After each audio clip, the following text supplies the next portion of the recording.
You actually can, because of the nature of these AI developments, you can take 10 people, $10 million, which sounds like a lot of money, but in the context of private equity and hedge funds, actually isn't that much money at all. You can find 10 smart people, $10 million, get them into a room, and do something that's going to knock 20% of the value off of one of these Magnificent Seven companies.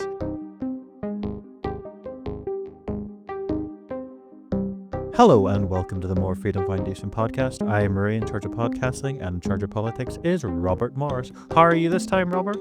I'm doing all right. No complaints. About to do some skiing, which is exciting. Wow, where's the skiing at? The skiing is in Utah. Okay. So that should be a good time.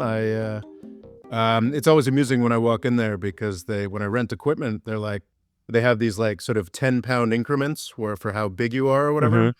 And then there's 210 plus, and I am 270 pounds. So Okay. it is. So I'm a little bit larger than they are perhaps used to, which is a little nerve-wracking. But I survived the last time, and Okay. hopefully I'll survive this time too. I'm in good form because a podcast that I could say got me into podcasting is back up. It's back from its long hiatus. A little podcast called Answer Me This with Helen Zaltzman and Ollie Mann. Oh, so that's a favorite of yours? Yeah, back when I had an iPod and I was scouring iTunes, I seen this free thing called podcasts. I've listened to a couple, and that was the first one that I got into. So they're back at it again. Oh, that's exciting. I think it was 18 years ago they started it. So I had a recent. I don't know. Do you know Mike Duncan of the History of Rome and Revolutions podcasts? Well, that is definitely my favorite podcaster, and he had a number of years back had ended his Revolutions podcast with the Russian Revolution. He figured he'd gone as far as he needed. He'd documented the French Revolution, the American Revolution, the Haitian, Mexican. It was amazing, extraordinary podcast. Did an amazing job, and he was finished. And then he came back and decided to keep going. Wow. So that was very, very exciting news recently. So yeah, it's always fun when your favorite pieces of content decide to keep going. Are there any revolutions you'd like to talk about today? Well, I think it's been a while, Rory, but it may be time because of some, I think, very significant news stories to revisit the AI revolution. It's been going as strong as ever, it seems, but now it's just a lot of normies like us are noticing it. What made us notice it is that a lot of the things that us normies had been asked to believe seem to have been, if not exploded, somewhat seriously shaken by the revelation that a Chinese AI company called DeepSeek managed to develop a model that does a bunch of things that you're not supposed to be able to do without the chips that Biden has kept from going there, and without all the money and power that the Magnificent Seven tech companies of the United States have. And this has really, really undermined a lot of the ways that people think about artificial intelligence in the United States in some ways that have been, frankly, documented everywhere. So today we're going to explain this, some of the basics to some extent, but we're really going to emphasize the geopolitical angle here, which isn't just the China-US relations angle, but also the way that these large tech companies in the United States and what they're trying to tell us about artificial intelligence has become like systemically important for not just US baby boomers and their retirement accounts, but also for the alliance networks of the United States. Our Gulf piggy banks are heavily, heavily invested in this stuff. European elites are also heavily invested in this stuff and heavily embarrassed that they don't have their own options. Yeah, their own equivalents. Though I did see that a part of Google's AI apparatus did get started in London before it was swallowed up. Well, the UK has OnlyFans, so that's it's one of its unicorns. Really? I didn't know that. I did not know that OnlyFans was British. Good for them. Good for them. I'm not sure how big of a player OnlyFans is in artificial intelligence at this point. I'm sure they unaware. I'm sure they have a strategy. Need an Irish unicorn, which is Square, which requires a lot of money. So, yeah, I'm sure they have an AI strategy. Everybody's got a crap. You just slap it on there. Does the More Freedom Foundation podcast have an AI strategy? Not yet, but because of an open source Chinese model, we could make our own. We could develop one, perhaps. We could. We could develop just such a strategy. Perhaps it's best to sort of start off assuming that folks know nothing, though this is a very popular topic right now. It's a very fluid story because I keep saying this is maybe a spoiler for later on the podcast. It's basically like, oh, how Microsoft has done a masterstroke because they've bought this nuclear power station. And now it might seem like they might need to have bought a nuclear power station. If you have like Microsoft CEOs posting sort of random technological concepts to attempt a Jevons paradox to attempt to justify that purchase, it gets a little strange. But so the way that I envision this is Silicon Valley, the big tech companies, Magnificent Seven, all of those names I just used there can refer to different things, different groups of things. But generally speaking, my understanding of Silicon Valley and how it's functioning today in the 2020s is, and it was always some mix of this. It is, a certain percentage extraordinary innovation bringing us great products and a certain percentage scam. This is always the case. Some companies are going to be the next Amazon and it will pay for your pension, and others will be pets.com and you will lose everything. Well, I'm beginning to wonder, Ray, because this particular instantiation of the bubble has been going so long, it's like, actually, maybe Amazon won't pay for your pension because it's been so long and this version of the tech bubble has been so propped up so artificially, in large part due to those Gulf state piggy banks that I was talking about, that like perhaps the shakeout, and this is something I'm getting more and more terrified of, and we'll probably talk about more on this channel, the shakeout from the collapse of these companies could end up being a much, much bigger deal, a much bigger problem. The way I sort of look at it, it feels almost as if like America's saying, look, we're going to be buying oil from you, but if you invest back into us, then we'll be happy enough with this arrangement. Yeah, and that's something that's been going on with the Gulf for decades and decades. It's only recently, I mean, not so recently anymore, actually, but really only over the past 10 years, MBS, I guess MBS is now rounding a decade. Oh, it's kind of crazy. Because he still feels like the new kid on the block.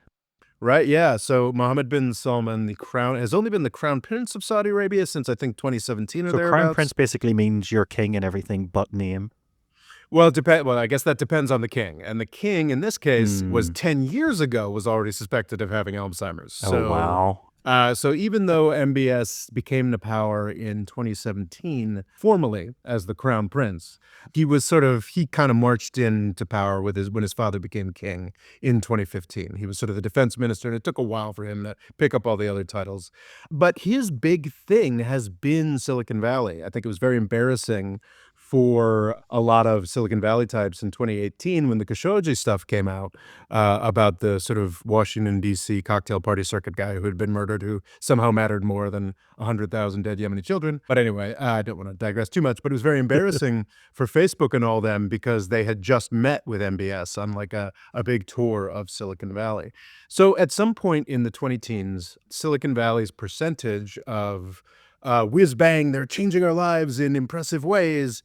That percentage went from, that to scam, that ratio, whiz bang to scam ratio went from sort of 60-40 to 50-50, and then probably by the late teens and by the point where I think to some degree unfairly, but to some degree fairly, Facebook and YouTube were being blamed for the rise of Donald Trump. I think some of that is certainly blown out of proportion. Donald Trump rose because of U.S. elite failure, not because of a couple tech companies. But it did point to a broader, it sort of symbolized a broader souring on these companies. Like, it's crazy to remember how we thought about Facebook and Google and Amazon, not really Microsoft since like the 1980s. Well, that was kind of their thing, is they were boring and office, orientated. So yeah, they were awful. They kind of liked that. And Bill Gates has been a demonized figure because he tried to save all those people in a pandemic that time. No. He's a legitimate. He's a legitimate business. Business monster. So bad that in the 1990s he got an antitrust judgment against him, which is crazy because like antitrust judgments weren't stuff that happened anymore in the 1990s. Yeah, didn't they kind of save Apple? They kind of threw them a lifeline.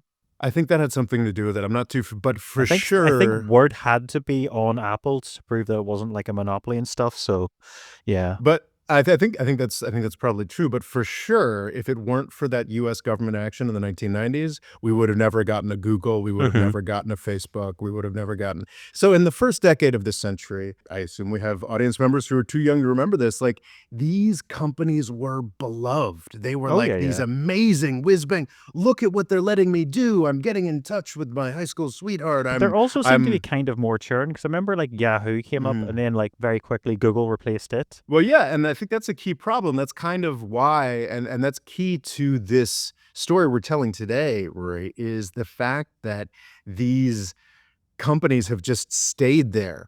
The fact that the US government has neglected its duty to break up these companies for the past 20 years is part of the problem and part of why we're so screwed here.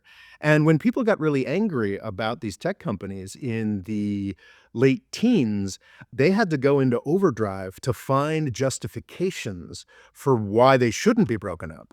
With those antitrust proceedings against Microsoft in the 1990s, we got this whole new burst of impressive companies that have really, since, the early 2010s, have just been solidifying their control of everything. Like when did Facebook buy Instagram? I think that's probably a good indication. Like, but that's like a sort of a good indication of like, oh, wait a second. That's something that should never have happened if you had a competent competition authority. Like, I don't think Lena Khan at the FTC would have let that happen.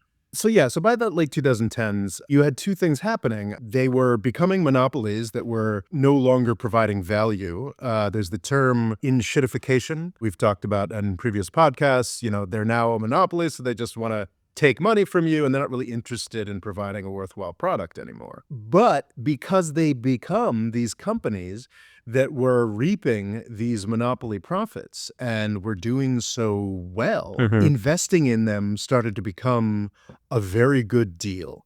And we saw as we've it's now been a dynamic over the past decade. We watched these companies march past entire sectors of other countries, entire countries altogether, net worth. I mean, just these are now incredibly systemically important entities. And to justify their absurd valuations, which are by any historical standards of Wall Street, are just like out of all proportion to any imagining. They're just kind of nuts. You need to come up with stories. You need to come up with plausible stories that justify this. In the beginning, they really were crafting new technologies, social networking, iPhones, things that justified these incredible valuations and the incredible ability to grow. Since the late teens, they've been kind of desperate to find stories. The story from 2019 until 2022 or thereabouts was Web 3.0, which was the idea that cryptocurrencies were going to somehow be this like very important component of massive growth and change everything. And that proved to be nonsense. So this is the general context in which the news stories of the recent weeks are operating. A bunch of tech companies that are becoming more and more systemically important, Hmm. both for US investors and world elites, at the same time as they're becoming less and less valuable to the public, as they're becoming monopolies that are more likely to be broken up, as they are becoming progressively the providers of worse and worse services to people who are getting angrier and angrier. So they have to come up with justifications for their staying together and justifications for their continuing to grow larger. Can you see this being the end of what I'm going to call a monopoly milestone? Mobile phones started to come Hmm. out, Apple and or smartphones, Apple and Google jumped on it, and Microsoft was a bit behind the thing. But obviously, we have still two already established companies dominating that field. Then Microsoft pivot then to be first for when it came to cloud computing. So it seems like Amazon and Microsoft are top there. Are we going to see that now? It almost feels like the next thing. Let's say the next thing after AI, China's just going to come along and go, here's an open source version. You guys aren't really needed anymore. Like, can we see this next thing just being completely disrupted by I think this? that's the fear, but I think we have to acknowledge, what I would dispute is that we haven't really been operating in the real world for tech valuations for like a decade at this point. Okay. So there's a lot of stories that tech is trying to sell. And the important geopolitical story that I know Mark Zuckerberg has been pushing since hearings around the 2016 election is that no, you have to understand, like Silicon Valley is now strategically important.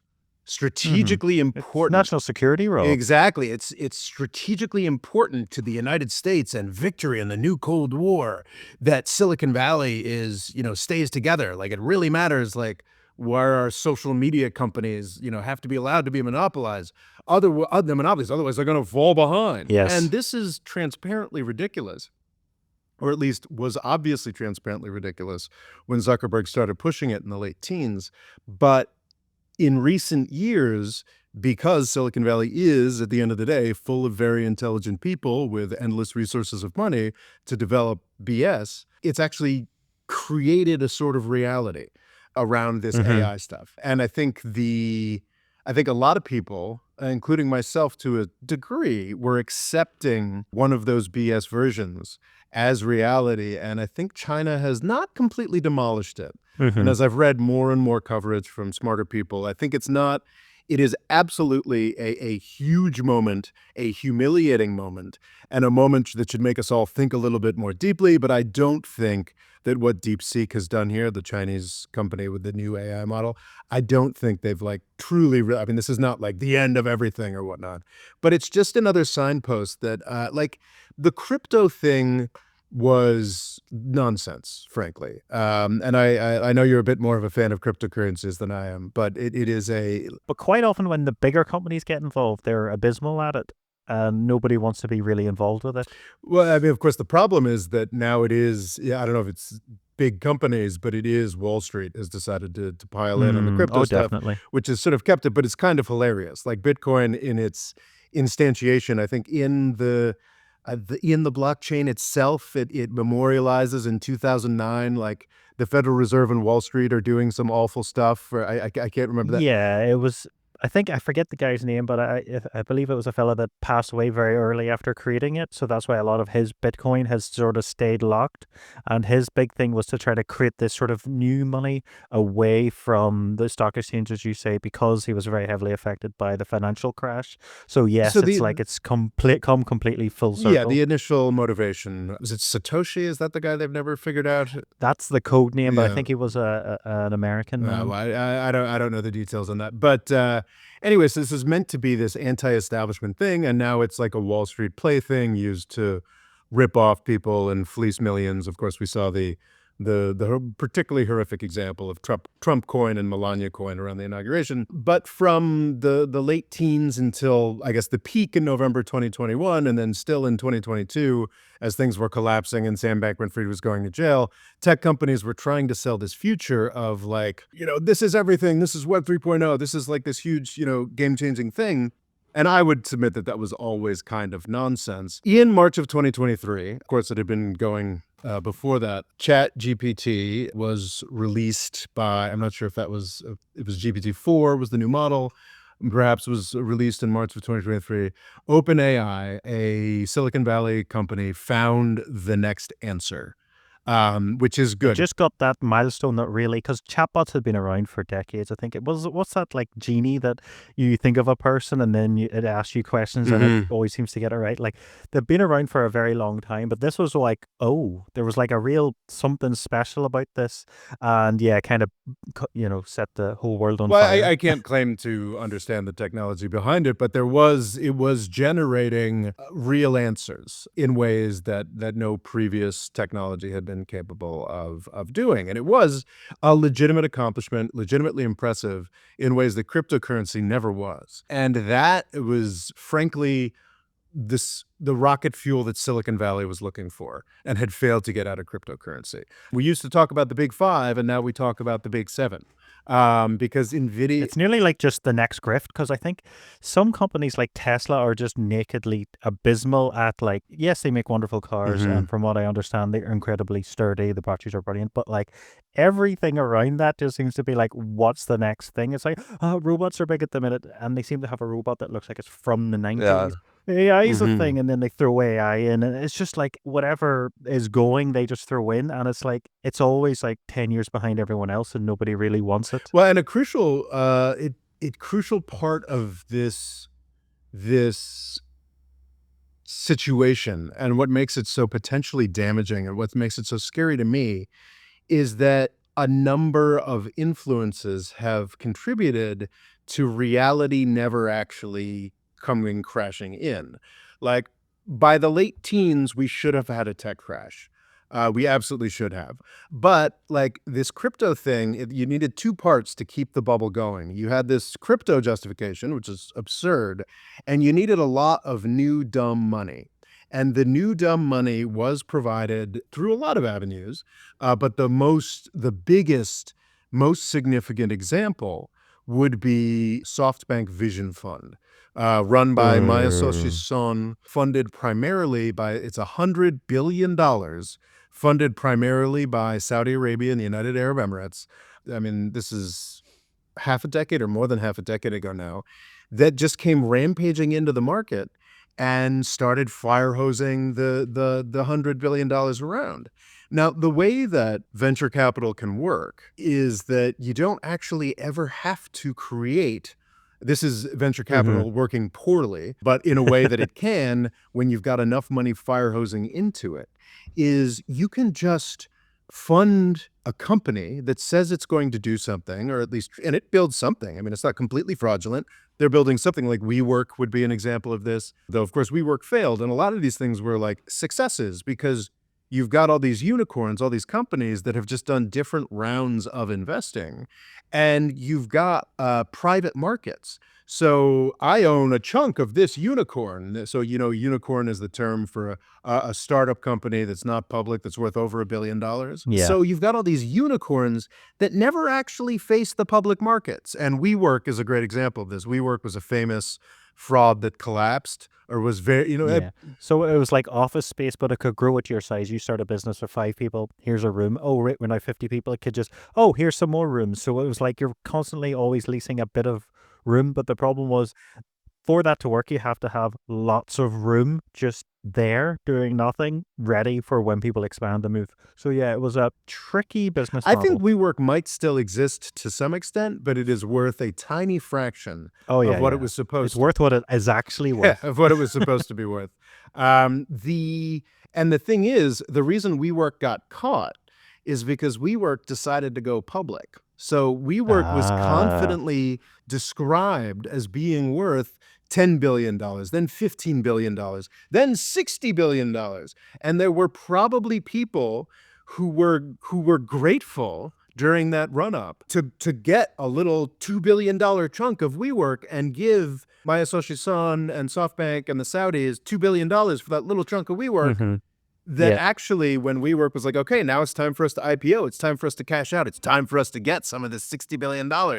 And they started just doing the basic requirements that the United States Securities and Exchange Commission requires, and it all fell apart. It was clearly a house of cards. People read an actual attempt at real accounting for WeWork, and it all fell apart. So what's been happening over the past decade, Rory, is that companies don't go public so much anymore. They Mm. get purchased, and that's what OpenAI did. Like, OpenAI, I don't think is technically wholly owned by Microsoft yet, but it's got a. Yeah. Well, I think Google did a lot with it, and then Microsoft bought it at some point. But the other thing is that it's open because of a type of software called open source software. When you want to make a lot of money out of something, you then make it closed source. Yeah. So it should. I think Elon Musk made it, and you feel bad agreeing with Elon Musk, but it was a point where he's like, "You should call it closed Chat GPT or closed AI," and it's like, well, yeah, he is Well, right. yeah, I don't know the details, but there was a huge, huge battle about a year or so back where OpenAI was like, yeah, actually, we're not going to be open at all anymore. And like Sam Altman was briefly removed, and then he came back. And I don't can't get into the minutia there, but what I did want to reference about OpenAI was the fact that like OpenAI hasn't really provided any serious math or gone on a public market, but Microsoft was like, "Oh, we're a little bit behind on this AI hype. If we just give them $10 billion and get some slice of the company, that makes, then OpenAI is technically a unicorn worth $60 billion or whatever, but it's not actually connected to anything." And what's been happening through the crypto boom and the ride sharing boom, and like when the Saudis came in with this $100 billion, it actually convinced the other trillions of dollars of investors in the United States and Europe and Asia that like, oh, well, we can get into this game too. So it's just been this, I mean, it's a vulgar analogy, but this is the one that comes to mind, circle jerk. Hmm. Like, it's just this like, it is just this like, oh yeah, my company's worth a lot. This company's worth a lot. Sure, your company's worth, here, tell you what, I'll trade you 5 billion in this for 2 billion in this. And it all spins and it fills headlines in Bloomberg and other places, but there's not actually anything Well, it also there. kind of reminds me, I don't know how true this is, but it's like without sort of tech, America hasn't really like grown any. Like all the other businesses are just kind of like, there's no really much innovation. It's all just big tech. Oh, what are you talking about, Rory? We've got finance and healthcare insurance inflation, and Oh, okay. yeah, we've got a lot of stuff. We've got defense expenditures. We got Oh, bombs too, okay. Rory. Yes. Let's not sell the United States short. That's a different and much larger conversation. The extent to which U.S. GDP growth is real, and it is real to some extent, and the extent to which it Because I is. remember hearing like criticism of the Canadian one. There's a fella I keep watching. It's like he'll show some rinky dinky house in like Montreal, and then he'll be like, and it's the same price as this European castle. And it's like without the house prices making the GDP go up, Canada's pretty flat. And I feel like America's somewhat similar with Well, tech. I mean, a house is worth what someone will pay for it, and location is very important. But no, there's no question that there's a lot. There's no question, Rory, but that there are a lot of questions here. But specifically with the tech companies, the way that these, so it's almost worse that there's actually some really interesting stuff involved with AI. There are really interesting concepts here, really Oh, interesting absolutely. potentials. It is fascinating, and it has changed a lot of people's Have you lives. started using Not it? at all. Because as someone who's dyslexic, I use Windows H. Microsoft can then type out what I say and then read over it, and then I can pop it into ChatGPT and say improve the grammar, and it's superb at that. I find some things it is brilliant at. Oh, I find a lot of my friends who are still work in the corporate world just like use it to draft their emails, and like it's a real game changer for them. Saves them a ton of time and allows them to do so in sparkling, sparkling language that they may not have been familiar with. And I think Linus Torvald, who's the man behind Linux, which is like the big open source operating system, I think they were basically like, oh, that's going to destroy programming. And he's like, well, we don't program in machine code, which is binary, and we don't program in this anymore. We don't program in that. So it's just going to be one like extraction back, but you'll still need programmers and stuff. So yeah, it's definitely brought us up another level, that's for But sure. it provides the opportunity for people who don't, do 6 years of education on computer programming to build applications. So it's very interesting. Personally, like my main impact with AI stuff is that when I type search results into Google, now it was funny this morning. I Googled Guy Pearce's age. I was wondering how old Guy Pearce is. And this thing came up telling me that Guy Pearce is an English actor was Google's, and he's not. He's from Australia. Hmm. So yeah, like that's my main Okay, you experience. should use DuckDuckGo. Well, it's just made Google, it has made Google less useful to me is my main experience with Yeah, AI. that seems to be a main criticism. It's just making up But my stuff. point is, it's almost worse that like crypto was transparent BS Well, and I've also heard the thing about crypto is that you had to engage with it. You had to be like, okay, I want to get on this hype train. But if you didn't care about crypto, you were just like, oh, Bitcoin's worth a lot. I should have invested in that. And then you'd forget it ever existed. While it feels like this AI, like I see full AI ads for like toys that don't exist. And then, like, obviously, there's people in like Bangladesh that are like, they've just gotten someone's image off AI and then pretending, oh, isn't it wonderful? So it is creating a lot of slop. Yeah, but apparently AI slop has taken over Facebook. But the thing is, there's what I'm trying to say is that there is real value with AI where there simply wasn't with crypto, and that almost makes it worse because it makes it easier for Saudi Arabia and SoftBank, all of these variety of con men with real engineers working for them to just keep the plate spinning, keep this thing going. And that is how we got to where we were, the first week of Donald Trump's presidency, where, uh, Do you think there's a theory that the Chinese were waiting for him to be in and be like, here you go, here's a little you present? know, I hadn't thought about that, but, I mean, I suppose anything's possible. But, with the timing of it is so Donald Trump, this guy who ran against big tech, because again, there's this huge amount of rage out there at these big tech companies that are, just destroying the old economy left and right, taking over industries that used to employ millions with industries that employ thousands. And so Trump ran against this. And then on the third day of his presidency, he decided to throw a big meeting for uh, Maya Son of SoftBank, the sort of like the grifter number one in the prolonged tech bubble, Larry Ellison of Oracle, who is like a really old Ooh, school. he does come across quite scary, and he looks like he's had a lot of work done, which doesn't help his supervillain Yeah, I esque mean, he's in demeanor. his 80s. I mean, he's just like he's kind of interesting because he's kind of like a classic, like old school 20th century industrialist. Like he's the kind of guy, and he's definitely like first, like before the internet tech boom. This guy was a multimillionaire in the 80s. I think Oracle's like a database company of some sort. Yeah, they're one of those companies that seem to have their finger in all the pies that you don't really notice. And I think perhaps he was there because Donald Trump might have a personal relationship with him. I don't know because I think of the tech people, Larry Ellison would be someone that Trump would get along with more. Like Larry Ellison, Okay. I think at least used to wear suits, which is not something that's associated with any of them more. So you've got Larry Ellison and Sam Altman of OpenAI meeting in the White House to proclaim Stargate, which is this supposed $500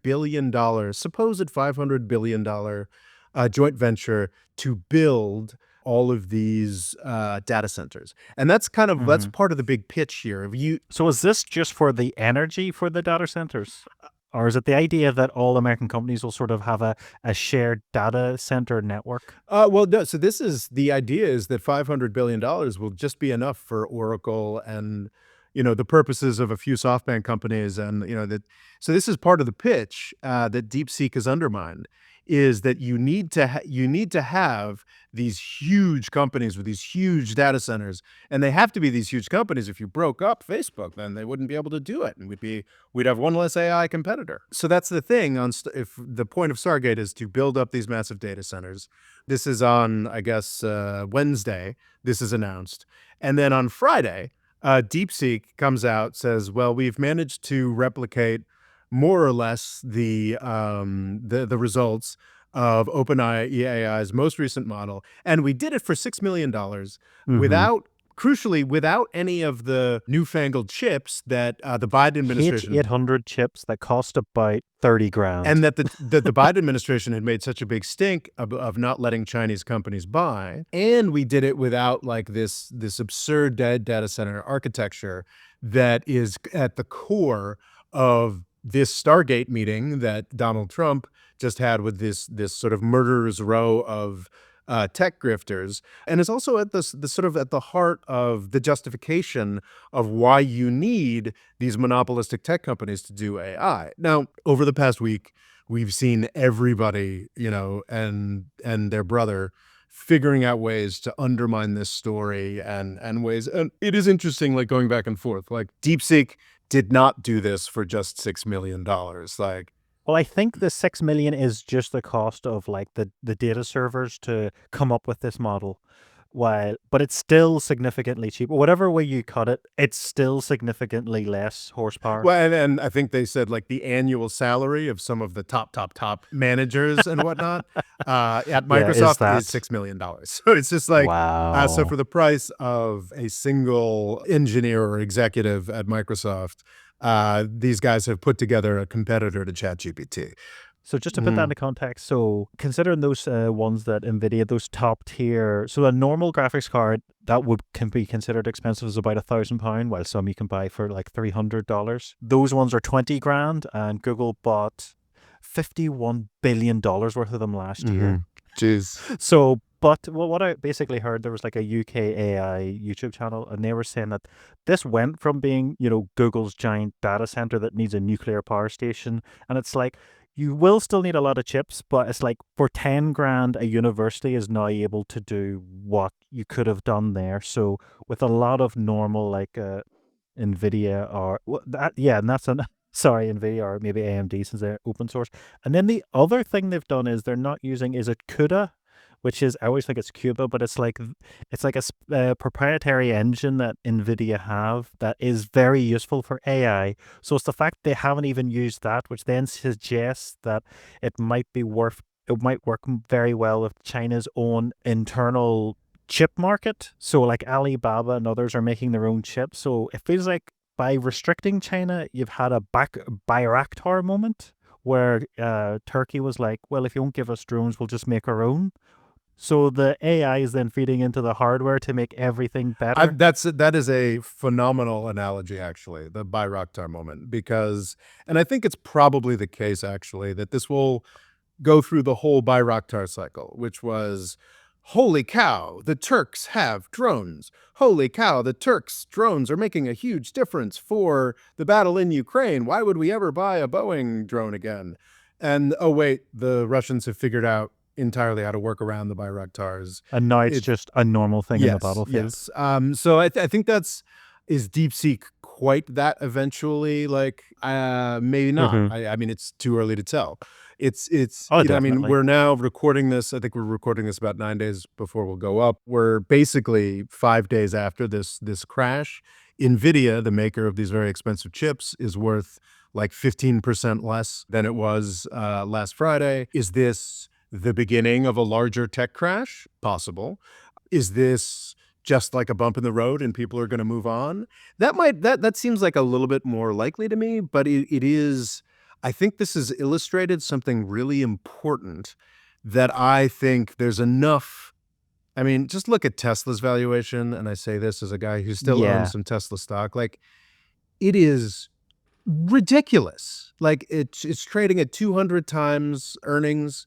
The price earnings ratio is obscene. Nvidia's price earning ratio is famously absurd at 50. Tesla's is at 200. So I don't, even if the extreme version of DeepSeek, like DeepSeek has proven you don't need data centers, you don't need anything. Even if that were true, like, I think there's so much money and power invested in this self-perpetuating spiral of AI tech overvaluation that I could imagine this whole DeepSeek thing just popping, just bouncing off.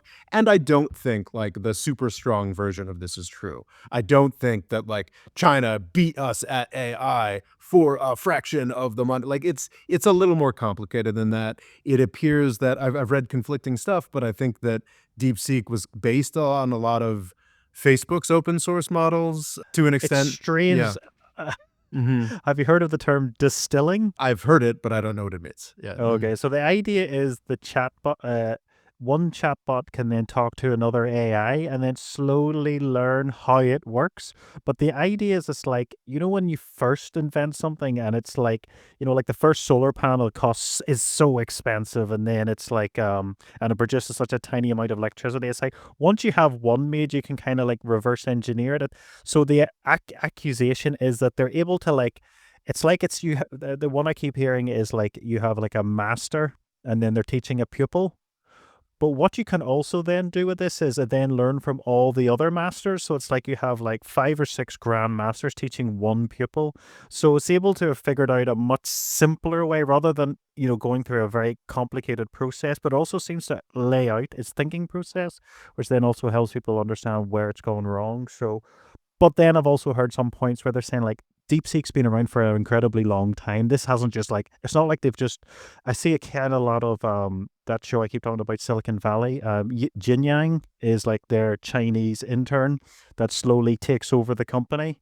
And there's just cuts of him like because there's just this him with a whiteboard that's like Chinese Facebook, Chinese Microsoft, Chinese just everything, but it's actually a big company and they've been working this a long time. And back when nobody really cared about AI, it was still up there with its own models, up there with ChatGPT. So it's very likely they've done their own and just come up with a much more efficient way of purchasing AI outcomes. So the interesting thing about DeepSeek is it grew out of a hedge fund, which is kind of a fascinating. One of the great laments of Silicon Valley is that all this tech talent and engineers are sucked up into these hedge funds where they do meaningless spreadsheet manipulation or whatnot. I had a buddy actually who could have worked for SpaceX, but he went and worked for a hedge fund instead, and he's much richer and Oh, happier than he would have been. But it's sort of a shame. well, But yeah. like I get the feeling Elon Musk shouts at you a lot when you've done your job perfectly So what's fine. interesting is that DeepSeek it's not that old. It's apparently was built out of a hedge fund that started in 2016, 2017 or thereabouts, and it's only been a AI company for 2 years. So it was spun out of the hedge fund 2 years ago, and I don't know if you can believe Wikipedia, but supposedly there's only 200 employees. And I Hmm. think, like, the broader lesson that I'm not seeing people talk about here. Sorry, you had something to say? Oh, well, I was going to go into a broader point about like China being quite cooperative Mhm. with themselves, but also internationally. Like, I think that's another thing people are saying is they're also working with Alibaba, which is the sort of Chinese Amazon, but they're also working with ChatGPT, but in a very legitimate fashion. Like, there's so much cooperation between China and America, but it's made out like they're at each other's throats. So they would have been working with other people. They've worked at these other companies. There's a lot of back and forth, but also the Chinese have a kind of, I don't know whether you still call it a sort of communist or they have a very like a, we should all work together mentality. Mhm. But the one part of this was just to create good. So it's almost as like, instead of trying to seek value, they were like, what can we make for the masses? Because I'm reminded of there was this American man that was interested in metalwork, and he emailed this Chinese factory, and they're like, "Oh yeah, we'll tell you all our secrets." And he was like, "What?" And he's like, "Yeah, yeah, we cooperate with all the other factories in China. Is this not normal in America?" And he was like, he was shocked that they were so open with each other, but not only that, that they would happily work with him and tell him how they do all their secrets. So I just find this idea that they are kind of a lot more cooperative, and that America and us in the West find very like, no, you've got to keep every secret and then copyright it and then fire everyone that ever looked at it, and then it can keep you profits for 200 Well, years. that is a very interesting interpretation, Rory. That certainly, seeing as how most of the U.S. government complaints are about exactly that culture, the idea that we're stealing. The Chinese are constantly stealing ideas, and certainly a lot of the complaints now are that the Chinese. So yeah, you're just saying so IP theft is just Chinese culture, is what you're saying. Yeah, it can sometimes. I heard there's the company Anker, the one for making their batteries. When they started off, it was like all the other companies were just copying them, so they nearly went under. So I don't know. You could see it as like everyone's just copying each other and doesn't care, or they're incredibly cooperative and ultimately it'll come out well. Well, I'm not prepared to adjudicate intellectual property issues at this point, but that is an interesting series of anecdotes there, Rory. And that's Which also seen as why possibly the Chinese car manufacturers are able to make them so much cheaper and quicker, but that's another topic. Yeah, I mean, I don't know, Rory. You're seeming very pro China at this point. Is this? Yeah, I'm is just this? saying what I Yeah, see. all right, all right. The takeaway that I have here that I think I'm not seeing actually in any of the commentary, and like you and like everybody else who cares about this sort of thing, I've been somewhat immersed in this, is a more fundamental undermining of this idea that innovation is possible or is somehow better in these monstrous, magnificent seven companies. Hmm. The reason why.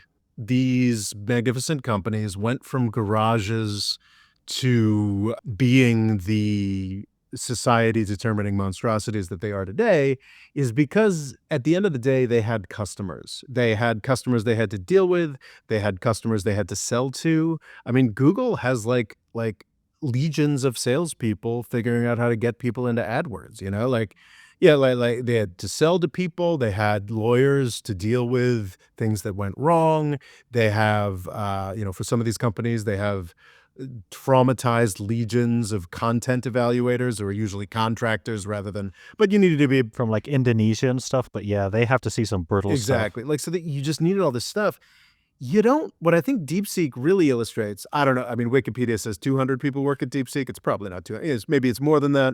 Well, I think as I was saying about because they're cooperating so much, it's like they might only have 200, but because it's almost like they're working in a broader community, they Because essentially have like 2,000. because they have what the WTO would characterize as improper subsidy relationships with the government and associated Oh, cartels. Yes. definitely. But Yeah. America does something similar. Nobody cares about the W2 anymore anyway. This AI technology and the way that it's being developed and the sort of amount of emotional weight that people are putting onto it allows like a sort of purer version of the cult of the engineer than we've seen for decades, frankly. Like you can really with the current technology, and if you are piggybacking or distilling or what have you really can, in a way that you couldn't, build a Facebook or, I mean, the theme of television shows like Silicon Valley or The Social Network is like what happens when inevitably, as you build a major company, it becomes a big corporation. You actually can, because of these AI stuff, the nature of these AI developments, you can take 10 people and $10 million, which sounds like a lot of money, but in the context of, private equity and hedge funds actually isn't that much money at all. You can find 10 smart people, $10 million, get them into a room and do something that's going to knock 20% of the value off of one of these magnificent seven companies. And that, more than the details of the AI models, which neither of us are competent to really talk about or to evaluate the claims of, was it 6 million? It wasn't 6 million. They had this, no, they had that. Da, da, da, da, da. Like we're not competent to judge that. But I think what is important about this story and important about the development of AI more generally that I don't think other people are talking about enough is the extent to which some guys with not a lot of money on the other side of the planet knocked 20% off 20% of the value off of a Magnificent Seven company. Yeah. And maybe that's the start of a broader fall. Maybe that's just a blip. But like it's just another indication, like the fall of the Silicon Valley Bank. Was that like coming up on 2 years ago now? Like Yeah, this about that. stuff is shaky. This stuff is not reliable. This is the same monopolization problem we have keeps the United States from being able to send artillery rounds to Ukraine. We are sure it's seven companies instead of one, but all of these companies are fat, flabby, bloated Hmm. companies filled with people not doing much of note or things that are actively bad for humanity. um, Are failures because like you forget that Facebook's real name is Meta, which was its yeah, VR crypto yeah, thing. yeah. Like it's like and I'm angry about this because I sold all my Meta stock off of that and it tripled in price afterwards. But Wow. Facebook was renamed Meta because of the metaverse, because of the VR stuff that Zuckerberg burned, I think $70 billion on It's hard to comprehend how much is spent in these to things. create nothing. Hmm. And at a certain point, like you need some consequences. And none of these Silicon Valley companies have had anything like consequences or this whole ecosystem, because there are plenty of companies that have disappeared or have been Oh yeah, swallowed yeah. up. Well, quite often the joke with Google is it buys out companies and then just lets them Yeah. die. Yeah, but they didn't die in the market. They made the people who came up with those Oh, yeah, ideas yeah. very rich, and then those people got to be successful tech entrepreneurs, despite the fact that they didn't really contribute much other than maybe some software that didn't work and a PowerPoint deck that was impressive enough to yield them $100 million. And they just continue spinning around and around and around. And that's like the geopolitical function here is that the Gulf countries fire hose money into this, which creates a climate of opinion and a bunch of companies that then go to convince Congress that this is the right way to do things and this is how things need to be handled to compete with China. And it's just creating this very brittle, overvalued cluster bomb that it's not a question of if it's going to blow up in our faces, it's a question of when. Mhm. And it's quite shocking. Like, I know I've said this before many times, but like when I was a kid reading comic books in the 80s and 90s and sci-fi, and like people would talk about the corporations running the world, and I would be like, that's ridiculous. Like McDonald's is not a country. Like Ford Motor Company is not gonna, take over Washington, D.C. or whatever. Sure, there's lobbying, sure, there's bribery, blah, but like this nonsense with the Magnificent Seven, like their valuations, the influence that they have, the fact that both Biden and Trump railed against them on the campaign trail. And then I don't think Biden was quite so transparent as having all of the CEOs sitting behind him as he was sworn in, the way Trump did. But yeah, it's just, it's bad news, Rory. I think it's quite a mess, and it is just it's absolutely fascinating that Trump does that announcement on a Wednesday, and then DeepSeek comes in and sort of explodes everything on a Friday. Yeah, but it's women and black people. It's all these hires. Yeah, that's the problem with everything. That's the problem with everything is DEI. That's the real issue. That is the real issue. I do wonder if these sorts of things are going to be the history that we end up talking about, the stuff that actually matters like 50 to 100 years from now. We're certainly not going to be talking about DEI or Oh, trans yeah, yeah. bathrooms. We're unlikely to be talking about infrastructure or whatnot. We're very unlikely to be talking in any positive sense about Biden or Trump or Obama or certainly not Bush. If these names are remembered at all, what people may remember is just the incredible misstep that the United States made of investing so much of our energy, our thought, our money in these companies. Like, could America theoretically just have outstanding infrastructure if it hived off a bit of this Saudi money? That's a complicated question. I mean, that's like a tax policy question. Oh, And yeah, yeah, well, yeah. But that's what's happening with TikTok. Basically, it's going to get a 50% tax, according to one of Trump. the He didn't word it like that, but that's well, no, essentially what's what's going to happening. happen is he's going to hand it off to. Initially, his initial plan was to hand it off to Larry Ellison, the Oracle guy. That was his plan in 2020. What the plan is now is, maybe it'll be Elon Musk. Maybe it'll be, it's basically It's just been stolen. well, but it's also part of that. It's also part of the sort of valuation tango, that circle jerk I was talking around. It's just like, oh well, now our friend gets this big chunk of this unvalued thing. I don't believe TikTok is public, and the TikTok, of course, is actually extraordinarily Yeah. valuable. But yeah, no, it's not a tax, Rory. We're talking about. We're talking about some wealthy guy being able to buy a big chunk of this legitimately very valuable company for significantly less money than they would have on the open market. That's what we're talking about. Yeah, no, it's not a tax that's going to go. It's not like the money's going to go to in service to anything in the United States. We're just making one of the tech billionaires into a tech multi-billionaire. But has the air been taken out of this sort of milestone? Like, it felt like no AI, a lot of people can do. So the big criticism is, oh, the Chinese have all your data, which is true. If you use the sort of the web interface, the Chinese have your data, and they censor it. The classic is when you look up Tiananmen Square. But because it's open source, some people have basically scrubbed all the China out of it, if that makes sense. So if you run it locally, it's not connected to anyone, it's not going anywhere, and you can take the China out of it. I've seen people even, it starts to tell you about Tiananmen Square, but it's using like fours instead of A's and stuff. So now this is like a gift to the world because it's open source. It's sort of it's kind of a what do you call it? Socialist Mhm. anarcho. It's Anarcho-socialism, sort yeah. of it's a Mhm. yeah, it's a strange way of thinking of it, but it's like free as in free beer, but also free as in freedom.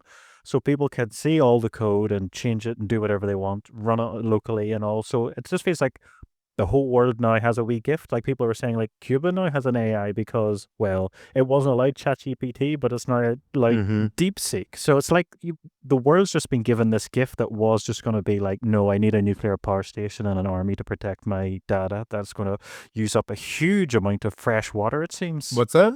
The data centers need like a huge like they need fresh water. They need like clean water to keep themselves cool. The data centers for They need fresh water? Do data centers need fresh oh water? yeah, that's like a whole thing. They need water. It's like Why does so it have to hopefully be like fresh water? Why can't it be, I think it has to uh be of a certain Huh. quality.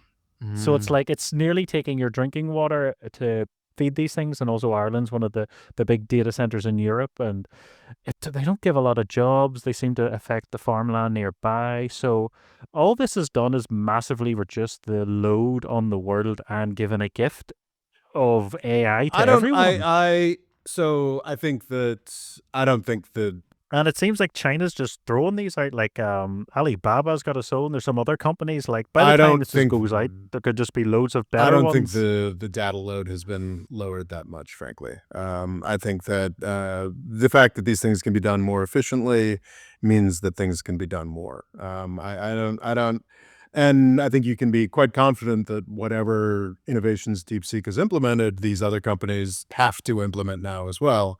And I would be very surprised if we really got to a position where there wasn't as much demand for Nvidia chips, or there wasn't as much demand. The big boom, the big crash for this, I think, is going to come when people realize, and I think we're already kind of getting there. Weirdly, I think this story might have kind of made things look a little more spicy and a little more exciting again, which is you would almost wonder if Sam Altman and OpenAI and the other big tech companies kind of want this because it's reinforcing the idea that AI is of surpassing strategic value. I don't I'm not convinced of that. I'm convinced that AI has some really interesting applications. It's important to remember that, I keep what are they're called, large language models. For some reason, Yes, in or my machine head, I learning. always call them MLMs, which is multi-level marketing Okay. schemes. But, I'm sure they're good for that no, too. but I think, like, the LLMs are only one implementation of a very exciting technology. I think that there is a lot further for these companies to go in doing incredibly interesting stuff, mining the data we have, dealing with the data we have. I think we've probably gotten as far as is useful with this whole AI chatbot model. Well, because what I heard was quite often they seem to keep hitting like a plateau, so they were just like, "Give us more data." They were like, they've just used up the entire internet. They're buying archives from other people. I think is Encyclopedia Britannica has made like a fortune Oh, because it that's sold its nice. entire back catalog. Mhm. But it would suggest that it's kind of they've hit a limit, which this new way of doing things might like break through. Well, it's but, at the end of the day, like, what does a smarter chatbot do for you, honestly? And I've Oh yeah, all yeah, of but it'll be these able to and interestingly there's so many medical or like implications like finding cancers and radiography and stuff. Like there is a lot of genuine good, but sadly it is used a lot for chatbots. Yeah, shrimp yeah. Jesus. The thing is that all of these companies, including DeepSeek, the Chinese company, are talking about AGI, artificial general Yes, intelligence. Like, and this is it's absurd that this fairy tale is at the root of the geostrategic story here. The legitimately, like, these people. because this feels like you're trying to make the H bomb. You've made your atom bomb. Now you want to make your hydrogen bomb. It's like, yeah, this is bad, but if they ever did this, we're in trouble. Like this seems to be. It's almost self-aware. It's going to tell you the future. It's super duper No, I AI, mean, which we're it could be 200 no, years off. this is I would argue that's kind of different. This is a bunch of guys who've figured out, how to play tic-tac-toe, who are telling everybody that they're about to build God. They Yeah, and Yeah, yeah, it's exactly. absurd to me. Maybe this is just what being in one's 40s is like. Wall Street, supposedly all these really clever people are essentially investing in a cult. Like AGI is a cult. It's not like that's just not how computers work, frankly. And I don't doubt that they're going to be able to create more and more impressive mechanical Turks. I think that's the idea, is like things that can seem more and more realistic and could actually have legitimate applications for problem solving. That we've already seen that. But like this idea that they're in a race, that we're in a race with China to build God. That's essentially what they're saying. That's what all of these AGI research, these AI folks are saying, and it's transparent nonsense. It just might be theoretically impossible. Yeah, that's where it blows up. And I think most honest people who aren't working for one of these companies and don't have to go to Washington, D.C. and say, we're about to build God to justify the existence of their crappy monopolies. Like it's there's no there. Like it's not something that's actually going to happen. And yet the U.S. federal government and Wall Street are just fire hosing billions of dollars down this pipe dream.